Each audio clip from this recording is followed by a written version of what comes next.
Right. So I just married my dream girl. And there's so much, like so many lessons that came up through this time, like our marriage and after the fact, and just interacting with all these people. I mean, that's where I get most of my content is just interacting with people and seeing, limiting beliefs, ooh, limiting thought process, ooh, paradigm of the world that is not serving you.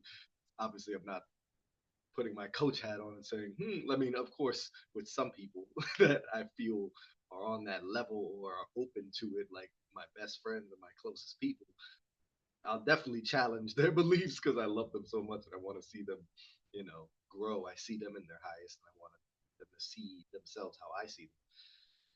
But man, what a beautiful experience. I got to marry my fucking dream girl and I get to spend the rest of my life with this angel on earth. So it inspired me. Of course, again, there's a lot of lessons, so forgive me. I might be all over the place. It's kind of gonna be a stream of consciousness type thing. Sometimes I'll write down specific notes. So here's what I want to share. I don't really have that. There's so much that came up throughout this last week. So just gonna let it flow. But to bring some semblance of organization and a topic to this, how to keep a good woman by your side. Okay, because I've been with this amazing woman for 13 years now. 13 years. And a lot of women wouldn't stick around for that long. Um, yeah, a lot of women are like, oh, you need to put a ring on it. Oh, like that was all the, feedback. Oh my God, you've been together for how long? And you haven't married her, you haven't put a ring on it, all that bullshit, right? But it's because we had a plan.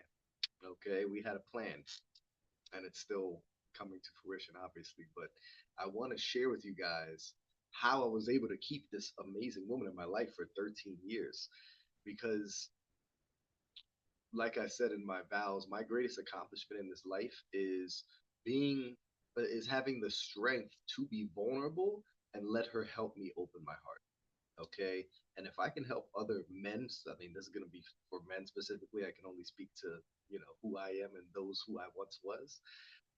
If you're a man who's, I don't want to say struggling, but it's kind of hard not to struggle because the right relationship is going to it's going to trigger your ego. And I don't want to say right, but the relationship that you attract is going to, like, if it's the one that is meant to be or the one that's actually going to assist in your expansion and evolution.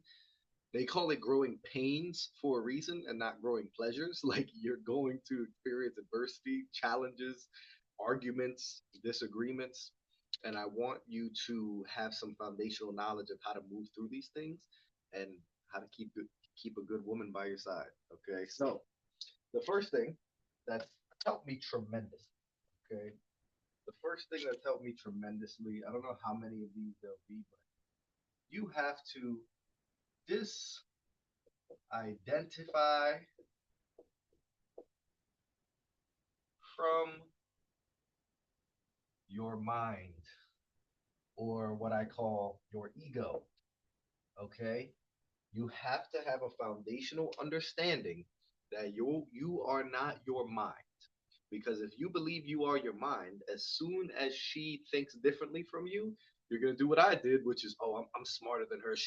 How the fuck can she think this way? How stupid can she be to think this way? I'm gonna ego just go go go, and now instead of getting having an argument or a instead of having a conversation or a healthy debate, now you're arguing, right? Now you're so identified with your thoughts as if your thoughts are who you are that you can't just be in a place of trying to figure out what is right because you're so focused on being right. And I forget who said it, but they were like, hey, you can either, like, you have to choose. Do you want harmony in your relationship or do you want to be right? You got to choose one, okay?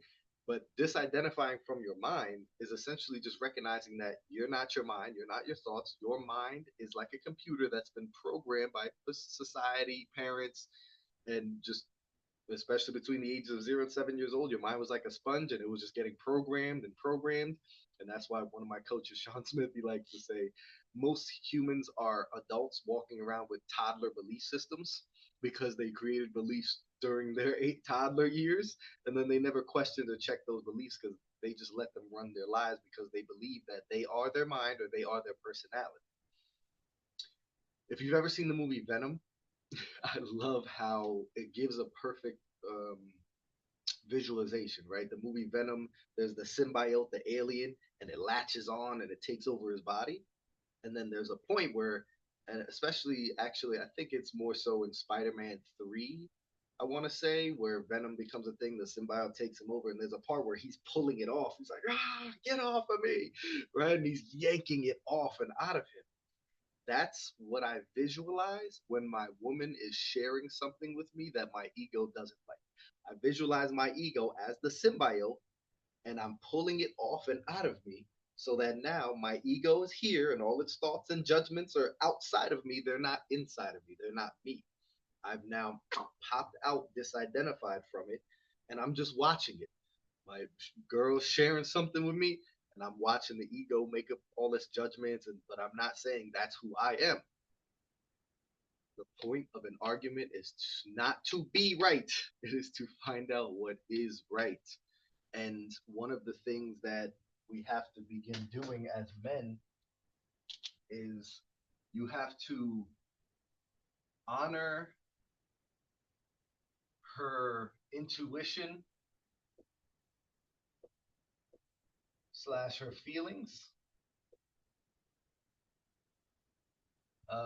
Hold space. We've got to learn how to hold space for our women.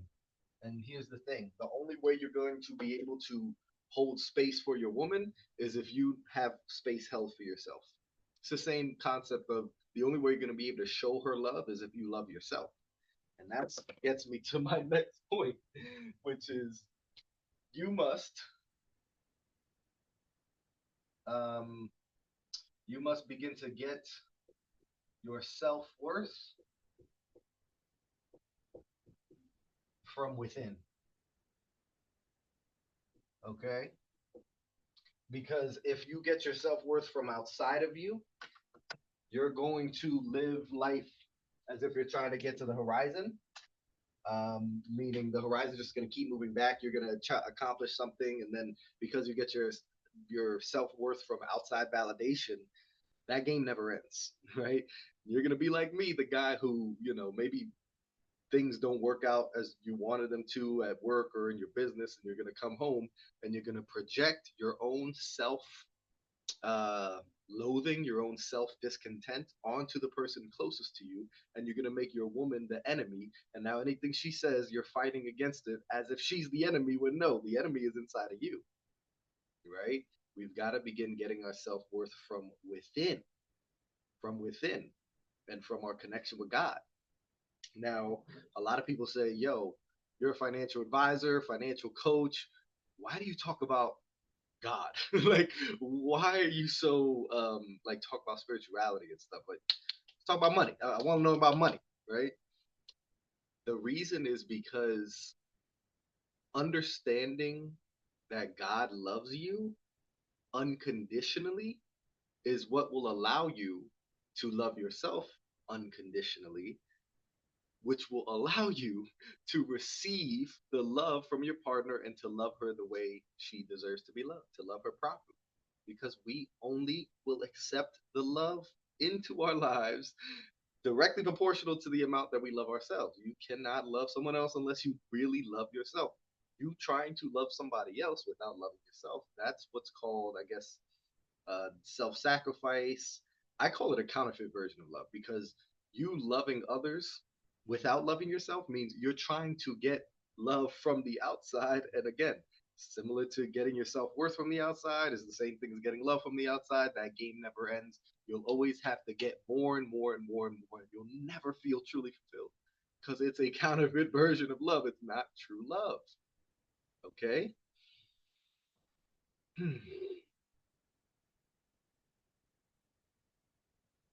So you've got to honor her intuition. And the reason that that sparked getting your self worth from within is because if you are on this hamster wheel of getting your self worth from outside of you, you won't really have the energetic space to hold space for her. And you've got to be able to have space held for yourself and to honor your own feelings in order to be able to honor hers. If you don't know what it feels like to have space held for your feelings and how it feels, how good it feels to have your feelings validated and to be seen and heard, like you won't be able to do it for her. Okay, so that is why you must um, go with the blue again. You must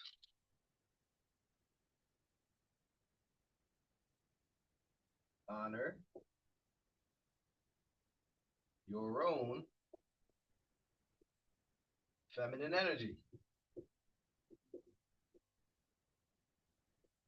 There are people who say that the man is supposed to be the head of the household or the leader. My mom always said, okay, yeah, the man is the head, but the woman is the neck. And the woman could turn the head, the neck could turn that head wherever she wants it to go. Okay. And I love that because the man is the head and the woman is the heart. That's how I see it. The women are more tapped into their heart, their feeling, their intuition. They generally have a more powerful intuition and a more clear channel for source and divine guidance. So we have to honor their intuition and their feelings without dishonoring our own. And because we dishonor our own, we end up dishonoring theirs because we don't have sacred space held for our own feminine energy, because most of us men don't give ourselves the permission to cry and feel our fucking feelings, and us, being vulnerable and authentic and actually moving through our own shit and the inner work that we have to do. We just don't have the energetic space to hold any sort of space or honor their intuition or their feelings, because we've been taught that feelings are bad, feelings are weak. You're weak, you're bad, you're a little bitch, you're a little pussy if you feel your feelings. If you're authentic and you're not putting a mask on, a mask of strength. And again, we gotta redefine strength, because to me, putting on this mask of, oh, I'm strong, that is not strength, that's weakness. You're just being a little bitch because you're too afraid of what other people are gonna think of you. That's all it is. You're just scared. That's fear. That's not courage. True courage is having the strength to be vulnerable and be yourself. Why? Because you don't get your self worth from outside of you. You get it from inside of you, and you want to call me a little bitch? You want to call me a pussy? Go ahead.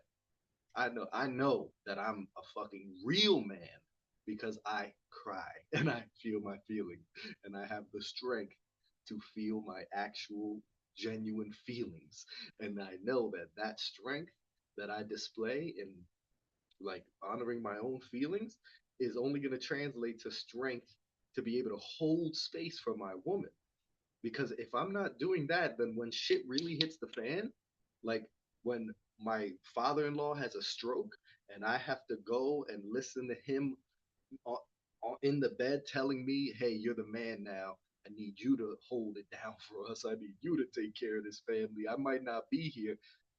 Are you energetically ready for that type of responsibility where your father-in-law is possibly on his death? You don't know if he's on his deathbed or not. He's over here talking like he's on his deathbed, and you have to be like, no, no, no, don't talk like that. No, you're gonna be fine. You're gonna be okay. Think positive. I remember this long ass text I sent him with just, getting on my metaphysical soapbox, making sure he stayed positive mentally. But are you ready for that? You won't be if you're still being a little bitch and not feeling your feelings. If you're still being a pussy, obviously you know what I mean. Calling people pussies for not feeling feelings, but that's real. That's real. We've got to honor our own intuition and our own feelings if we want to have the ability to honor theirs. And if you don't have the ability to honor theirs, she ain't gonna stay with your ass. Okay, so you got to disidentify from your mind. You got to understand, I'm not my mind. This person has been programmed. This person has been conditioned and programmed to think a different way and have different beliefs than me. I need to have the humbleness to recognize that if I had grown up in their family, lived in their skin suit, been through all their traumas and micro traumas and learned everything they learned, if I lived their life, I would think exactly the way they. It is.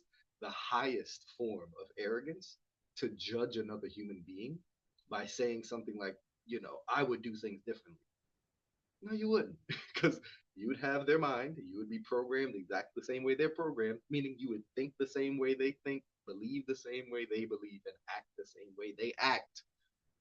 You can't judge.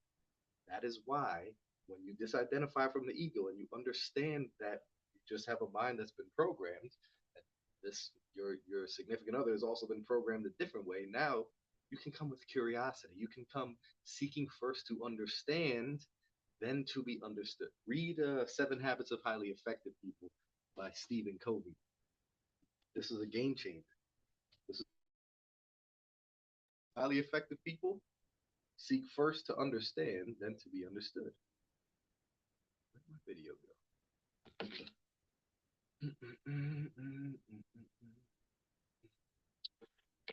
So that will give you the energetic space to be able to seek first to understand, then to be understood. Don't expect to be understood if you haven't held space for them first. If you haven't given them the courtesy of feeling seen and heard and understood, if you haven't validated their feelings, how do you expect them to validate yours? But this is what we end up doing. Validate me. No, validate me. Validate me. No, validate me. And it's just, it goes nowhere because you're both trying to be right instead of finding out what is right. Okay? Hold space first. Let like let them talk. Repeat what they said back to them so they know that you're fucking listening, that you're actively listening and not just trying to figure out what the next thing you're gonna say is. Right? Okay, so here's what I heard. Right? And that's something that I say a lot when I'm talking to people. I'm like, okay, I said a lot, I'm a fucking talker.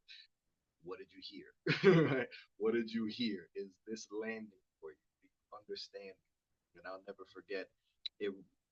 My father mirrored this back to me beautifully because I got so triggered that I was asking him questions to determine where his point of view was. Like I was very much trying to make sure because I knew this man ain't gonna validate me at all if he doesn't feel validated, seen, heard, and understood. So I was very much trying to make sure he felt understood.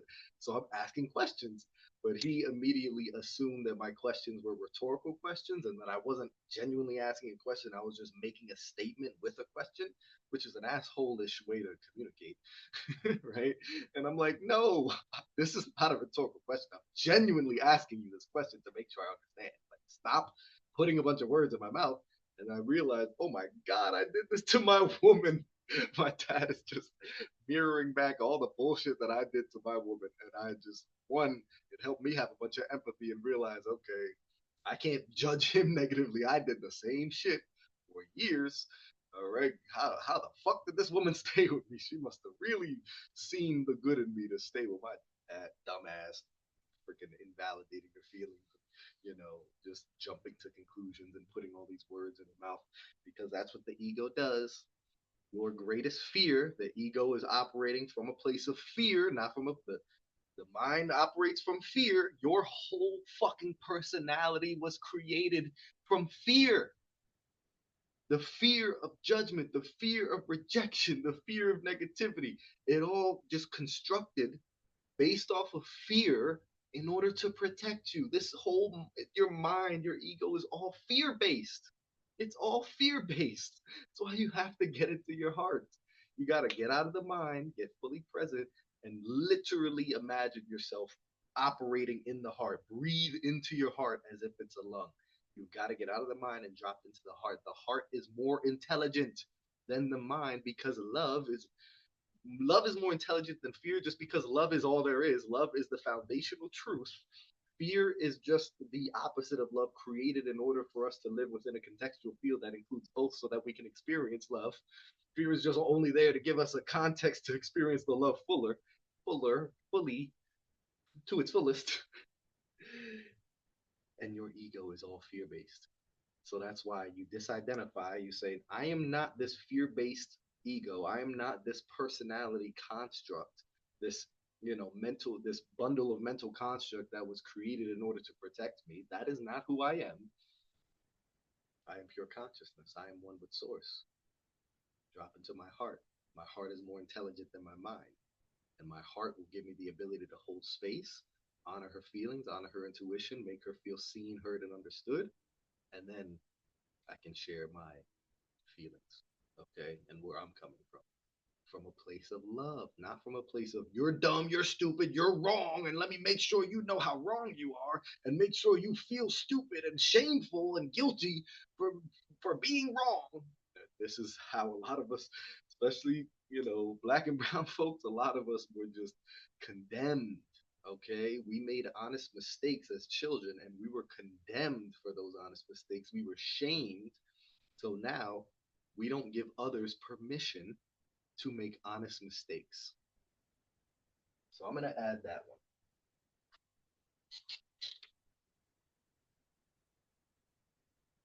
And it's all a mirror. So give yourself and her, because and giving yourself permission to make honest mistakes is what will allow you to give her the permission to make honest mistakes. Okay, give yourself and her permission to fuck up, make mistakes. Okay, not the end of the world. But the only way, again, similar to how the only way you're going to hold space for her authentic expression is if you have space held for your authentic expression. If you're going into coaching, if you're going into therapy, if you're going into men's groups where you feel safe to be your most authentic and vulnerable self, and you give yourself that experience, then and only then will you truly have the space to genuinely, authentically hold space for her and validate her feelings. And it's the same with this one. If you're not giving yourself the permission to make honest mistakes, if you're berating yourself and beating yourself up every time you fuck up, guess what's going to happen when someone else fucks up? It's the same exact thing, right? And this can be seen even as simple as when you're driving on the road. Some of my greatest life lessons have come from seeing my programming on the road and how I got to be the fastest one. If you're in the fast lane going slow, I'm cursing you out, flashing, beeping, fuck you, get the fuck out of the fast lane. If you're going slow in general, I'm pissed off. Let me make sure to put that in the past, right? Words are your wand. So I'm going to put that I used to be this way on the road. Now I send love.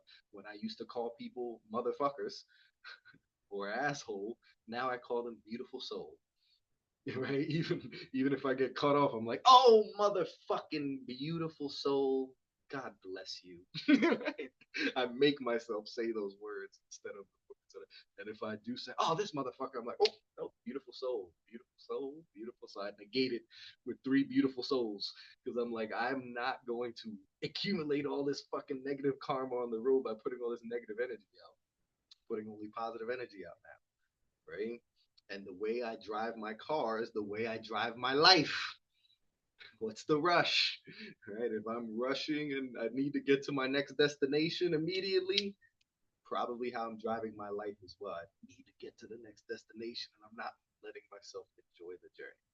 And as someone who's driving his dream car, sexy black Camry with the black rims and the red interior and the sunroof, it ain't no Maserati or nothing, but it's my dream car. I always wanted a car with red interior and black exterior and black rims. I'm about to get the red brake pads or brake calipers on that bitch. Got the moon sunroof, whatever you call it, big ass. I can look up. I fucking love my car. Why would I be rushing anywhere? I want to spend time in this beautiful car, right? So notice, do you give other people permission to make honest mistakes? Because if you don't, the world how the world's just a mirror for what's going on inside of you. If you gave yourself permission to make honest mistakes, you'd give everybody else permission. Okay. So we got to disidentify from our ego. We got to make sure that we are not identified as a bundle of mental constructs, patterns, habits. Your mind is not who you are. We got to disidentify so that when your partner thinks differently from us, we can give them permission to think differently and recognize who the fuck am I? I'm not God. I don't know exactly what's right here. We got to find out what is right together. And I remember I used to again, it's programming because you're programmed, because I was programmed by watching my mom and my dad or my mom and my stepdad just yell at each other back and forth, just yelling and cursing at each other until Eventually, they came to a consensus. I don't even know how they did it, but that's how I was programmed to disagree with people. Oh, and now when she shuts down and she refuses to engage in that energy, I'm judging her as bad or wrong for that. Talk to me, come on, talk to me. And she's like, I already said my piece, and you made me feel like I'm a fucking idiot for thinking the way I think. Why would I keep talking? Like, me talking isn't getting us anywhere here. You are only wanting me to talk so that you can yell about how wrong I am and how right you are. So what is me talking? I'm just gonna shut down now because I've tried to talk. I've tried to share my opinion, and you're not even giving me any sort of validation. You're just trying to make it seem like I'm a fucking idiot for thinking the way I think and feeling the way I feel.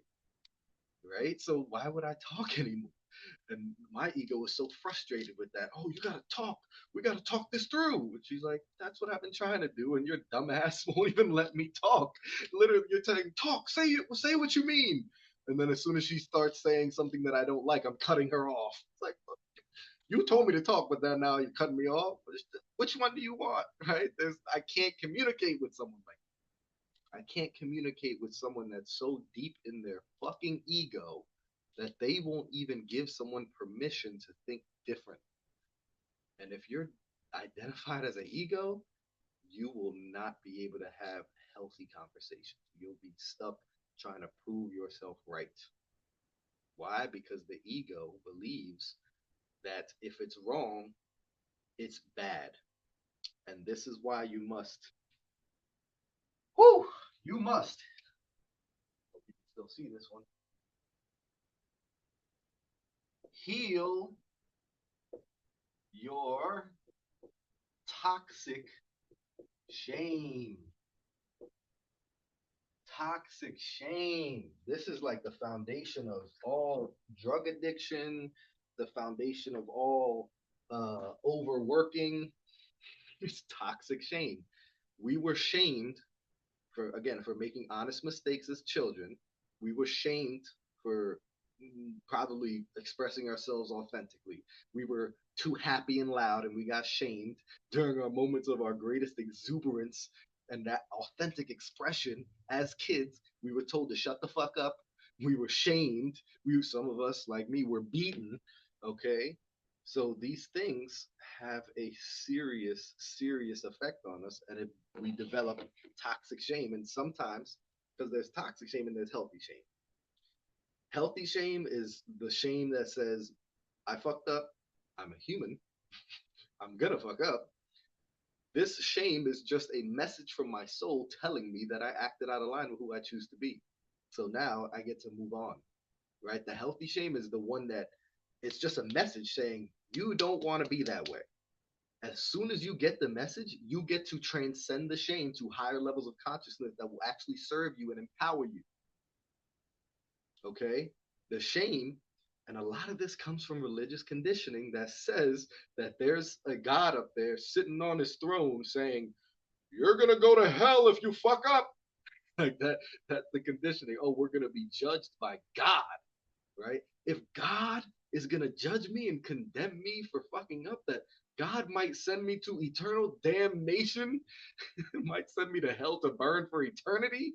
That's a serious level of judgment and condemnation. If God would do that, then I definitely should be beating myself up in the head. I definitely should feel really bad. I should definitely be plagued with shame and guilt. Because if God would send me to hell, then at the very least, I need to be beating myself up and berating myself mentally for this. Right? This is the condition that you deserve to stay in shame and guilt if you fuck up.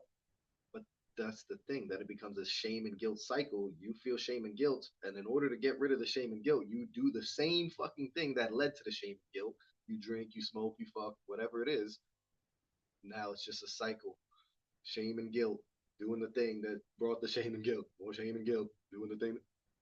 Vicious cycle. So the shame and the guilt doesn't serve anything. It's only there. It is only there as your soul saying, hey, that's not who you want to be. As soon as you get that message, healthy shame gets to be transcended. But toxic shame is the one that makes you hate yourself and beat yourself up.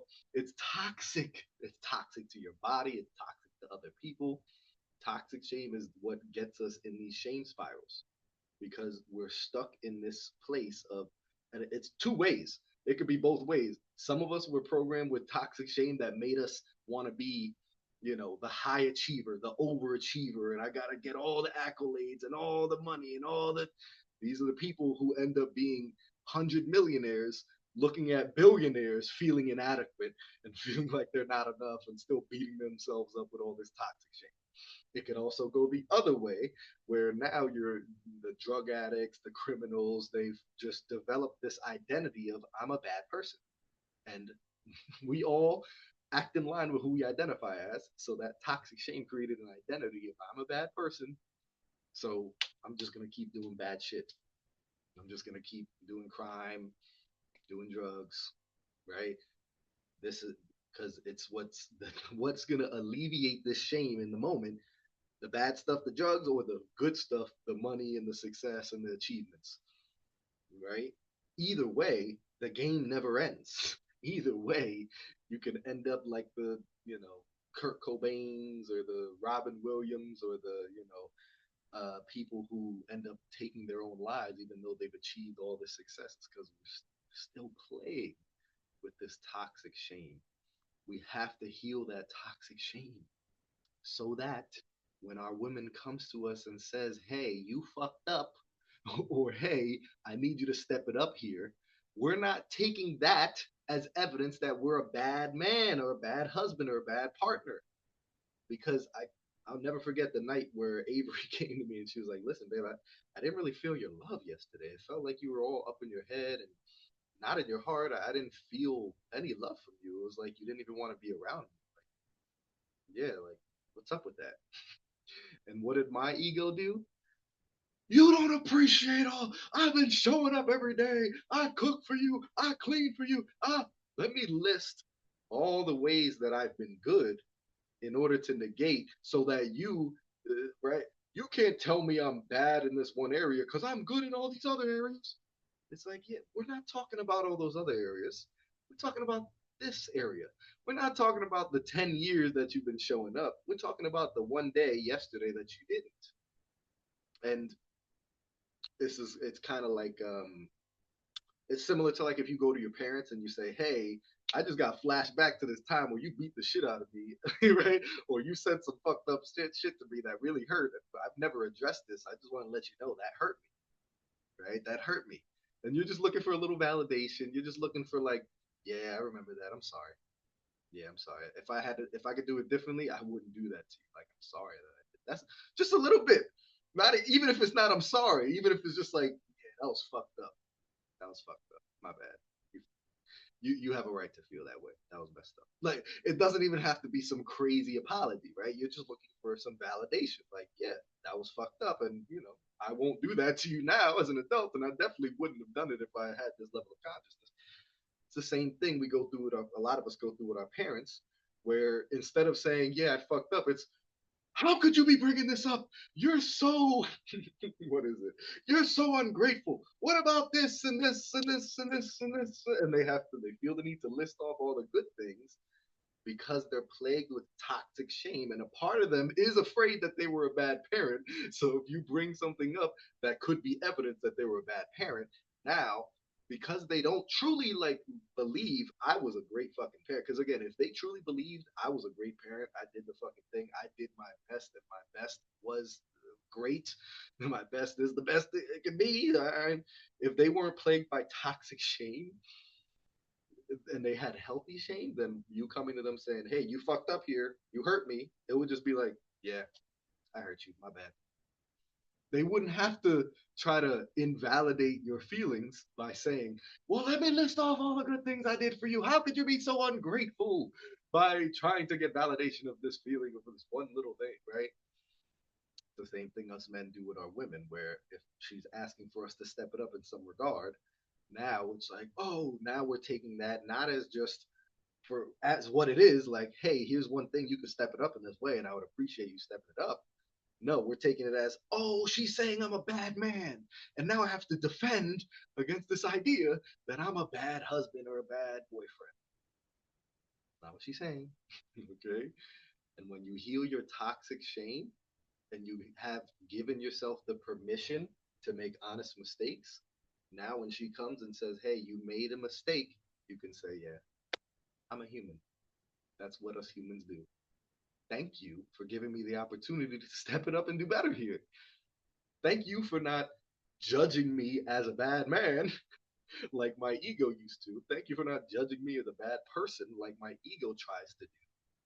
And just let me know, hey, you can step it up in this area. Like, I want that. I want to grow. I want to expand. I want to be the best man I can be. So thank you for letting me know and not just letting it fester and then counting up all these things I fucked up and then letting it blow up. Like, thank you for letting me know right now. Instead of, that's such a little thing. It's like, yeah, yeah, it's such a little thing. Like, how awesome is it that this is the only fucking issue right now? Like, this is great. Your paradigm, your perspective of it. Okay, when you're plagued with toxic shame, you're gonna look at it through those negative lenses of shame, and you're gonna try to project and defend, and, right? Place blame instead of take responsibility. This is what that ego does when it's plagued with toxic shame. So we gotta disidentify from the ego. We gotta honor her intuition without dishonoring our own. That's a big. I'm gonna add that here without dishonoring your own, because here's the thing: a lot of times our women are on level 5, we're on level 2. Her intuition is so on point, she already sees what's going on. She already sees the at level 5. She sees step 5. Okay, her intuition gave her where step 5 is going, and she's like, I don't like that. Nope, nope, nope. And you're like, but you're only on step 2. You're on step 2, and your intuition is showing you step 3. And you actually need to move through steps 3 and 4 to get to 5 to fully learn your lesson. But a lot of times our women do intuitively what it takes us years to program our minds to do. But that's okay. You've got to learn that lesson. Like, you got to have an embodied experience of learning that lesson.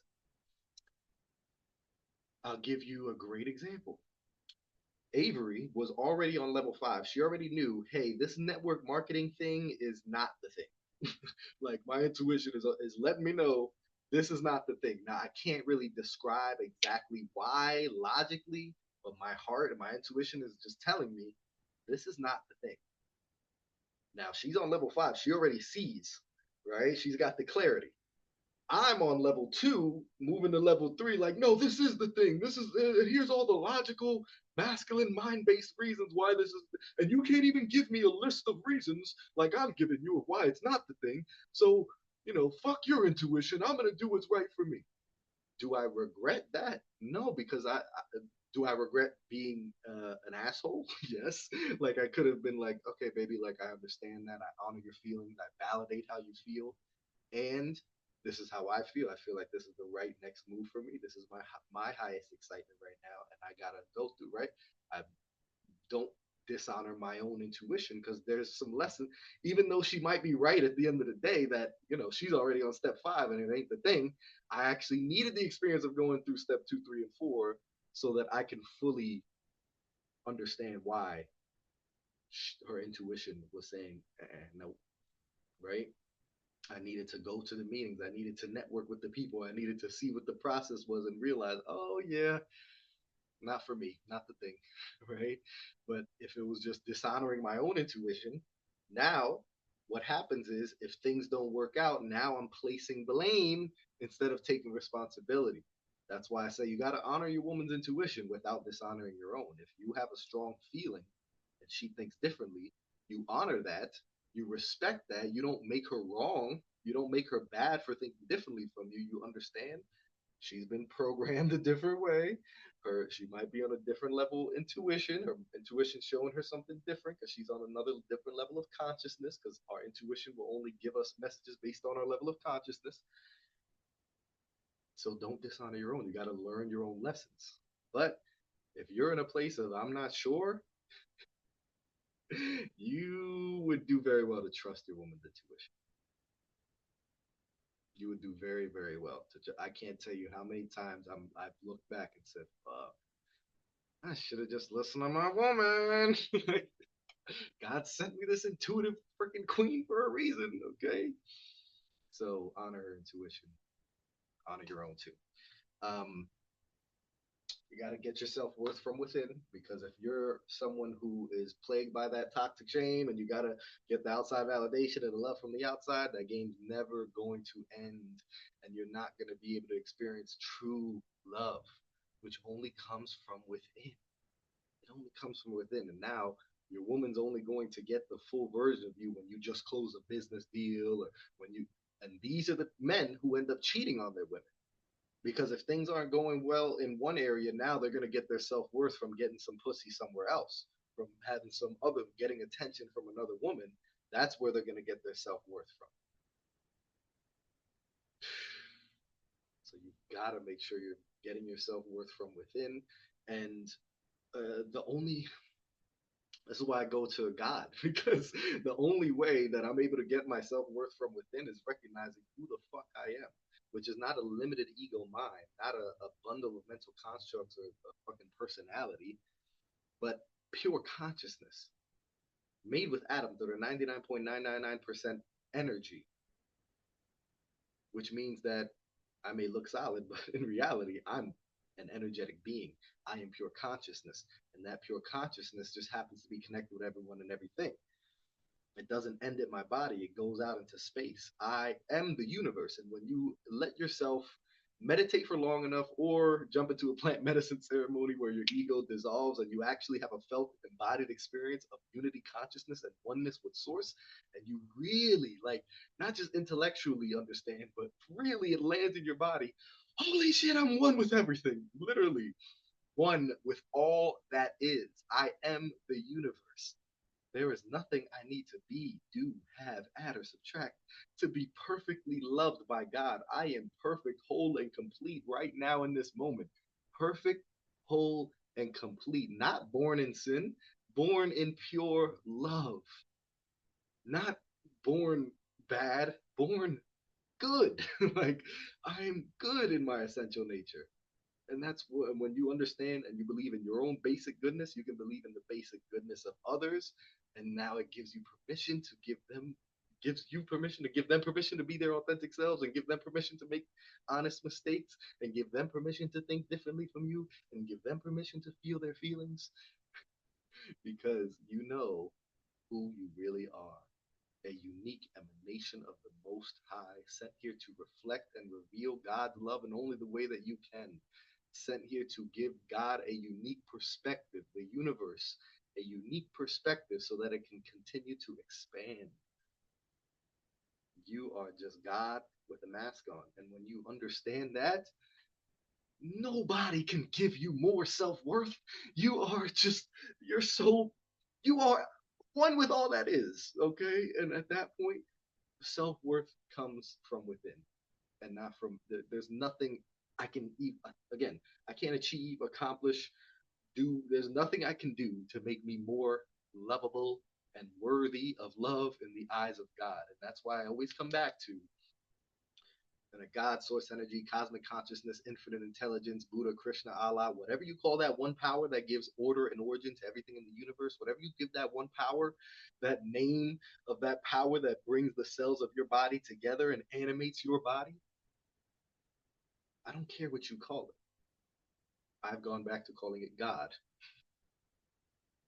And your relationship with God, when you personalize this impersonal energy that is God, because again, I don't see God as a man sitting up in the sky looking down, judging us. I don't humanize God.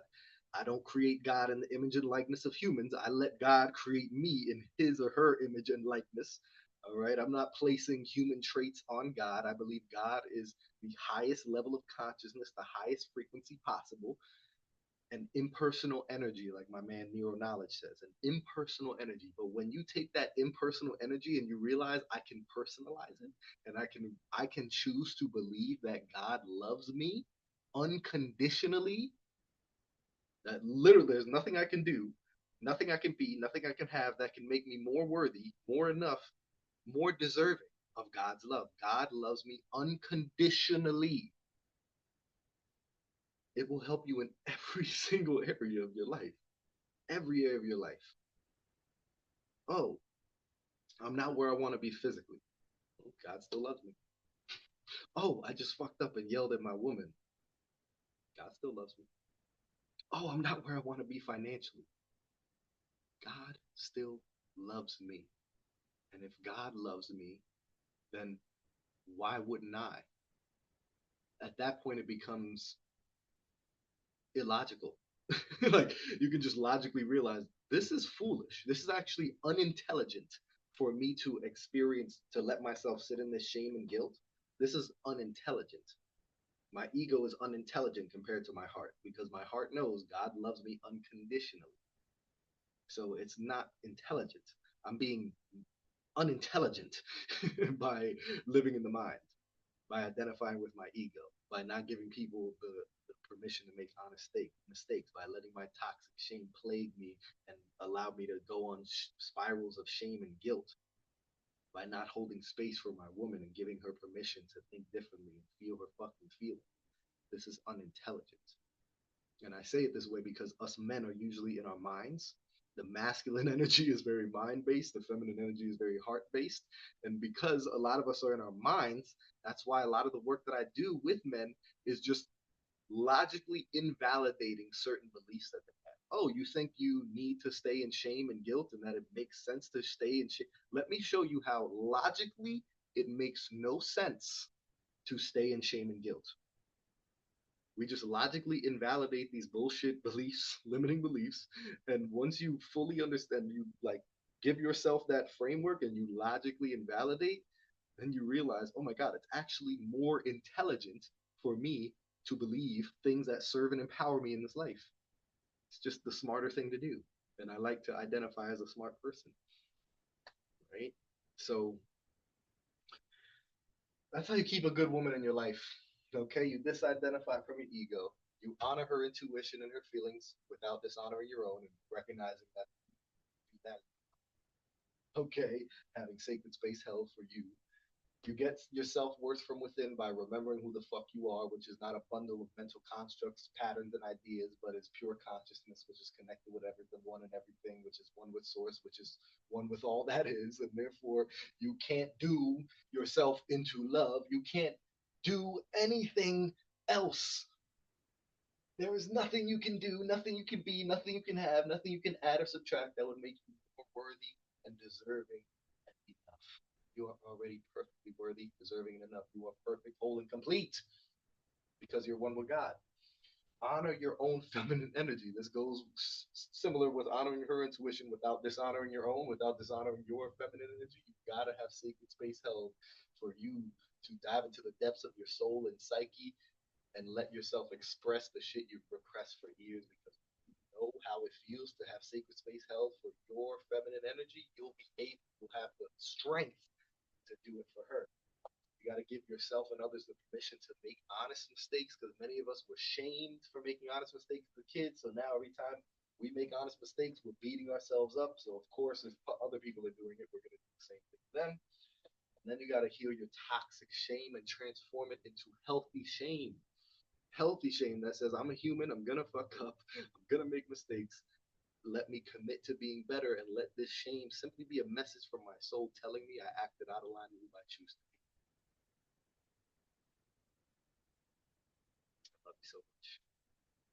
Because you are me, I am you, we are one. I will never stop reminding you of that. That is what I am here to do, is remind us who the fuck we really are. Excited for the next message as always. I pray that this added tremendous value, and I'll see you on the next video.